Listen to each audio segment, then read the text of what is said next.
Assalamualaikum, apa kabar anak-anak semua?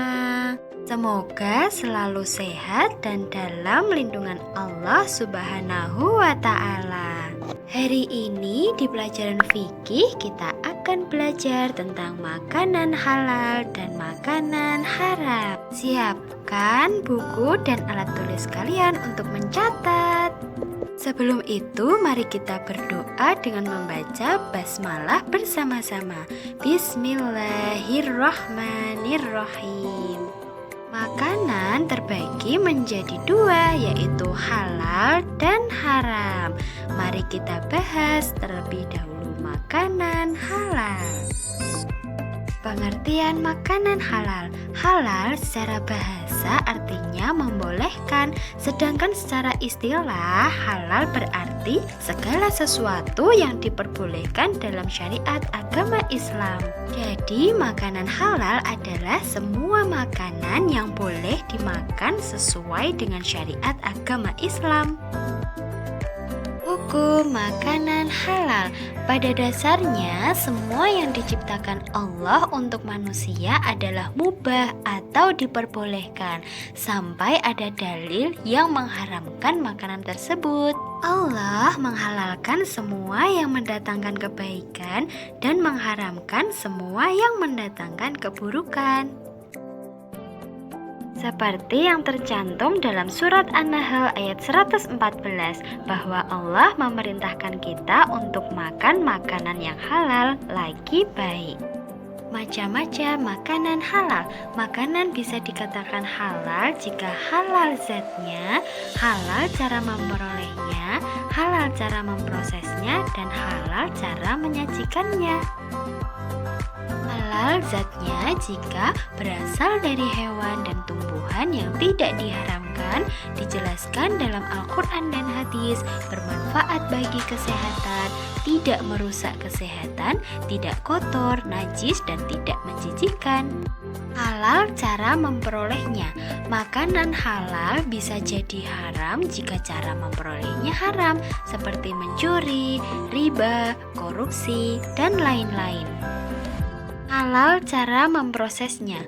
Makanan halal jika alat dalam memprosesnya atau memasak dan bahan untuk memasaknya halal dari najis dan tidak hasil dari usaha yang haram, seperti riba, korupsi, mencuri, dan lain-lain. Halal cara menyajikannya. Jika zat, cara memperoleh, dan cara memprosesnya sudah halal, tetapi makanan bisa menjadi haram jika cara menyajikannya salah, seperti dalam piring emas itu tidak boleh ya. Golongan makanan halal menurut agama Islam yaitu sayuran dan buah-buahan, semua yang berasal dari laut, hewan ternak, hasil buruan hewan yang telah dilatih untuk berburu. Itu tadi tentang makanan halal. Sekarang kita bahas makanan haram. Haram artinya sesuatu yang dilarang. Makanan haram yaitu semua makanan yang dilarang untuk dikonsumsi terutama oleh umat Islam. Seperti yang dijelaskan Allah dalam surat Al-Maidah ayat 3, bahwa diharamkan bagi kita semua untuk makan bangkai, darah, daging babi, hewan yang disembelih bukan atas nama Allah, yang tercekik, yang dipukul, yang jatuh, yang ditanduk, yang diterkam hewan buas, kecuali jika sempat kita sembelih, kemudian yang disembelih untuk berhala dan mengundi nasib dengan anak panah, itu semua makanan haram. Macam-macam makanan haram. Makanan haram dibedakan menjadi dua, yaitu haram aini dan haram sababi. Haram aini maksudnya makanan itu sudah haram memang dari sifatnya, seperti daging babi, darah, dan bangkai. Haram aini dari golongan hewan seperti anjing, babi, cacing, ulat, buaya, kutu, dan darah hewan. Haram aini dari tumbuhan seperti ganja, kecubung, dan daun beracun.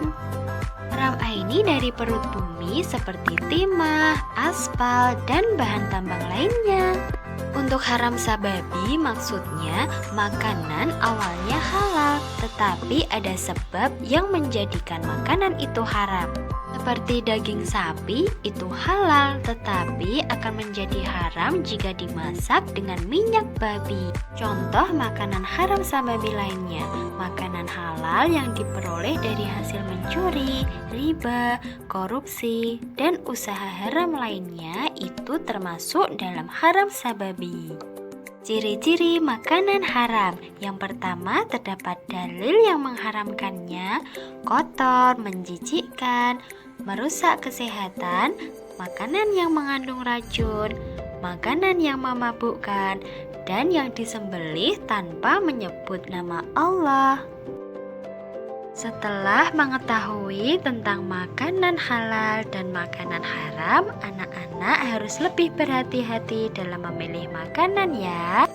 Karena ada hikmah makan makanan halal, di antaranya tubuh menjadi sehat, doa dikabulkan oleh Allah, dijauhkan dari api neraka, dan menumbuhkan perbuatan baik. Selain itu, ada akibat dari makan makanan haram, seperti merusak kesehatan, menghalangi terkabulnya doa, merusak amal-amal soleh, diri menjadi rendah, dan keturunannya rusak agama dan akhlaknya. Cukup sekian yang dapat Bu Guru sampaikan tentang makanan halal dan makanan haram. Mari kita tutup pembelajaran kali ini dengan membaca hamdalah bersama-sama. Alhamdulillahirabbil alamin. Terima kasih anak-anak, selamat belajar dan tetap semangat. Dan jangan lupa tetap jaga kesehatan. Wassalamualaikum warahmatullahi wabarakatuh.